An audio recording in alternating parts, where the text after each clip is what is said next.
তোমার ধর্মে লেখা থাকবে, হে মুসলমানগণ, অমুসলমানদের যেখানে পাইবে সেখানে বন্দি করিবে, নির্মমভাবে হত্যা করিবে।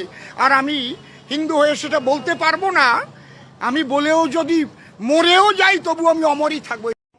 ওয়াসিম সরকার অবশ্যই যে কথাগুলো বলছে সবই ঠিক।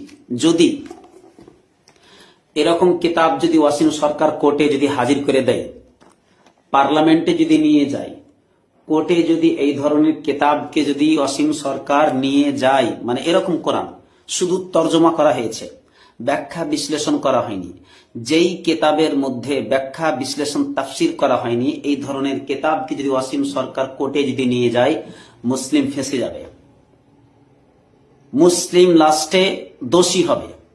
সম্মানিত দিনী ভাই, তাহলে এই ধরনের কিতাব যারা ছাপিয়েছে, এই ধরনের কিতাব যারা বিক্রি করছে, তারাই একমাত্র বিভ্রান্তি ছড়াচ্ছে।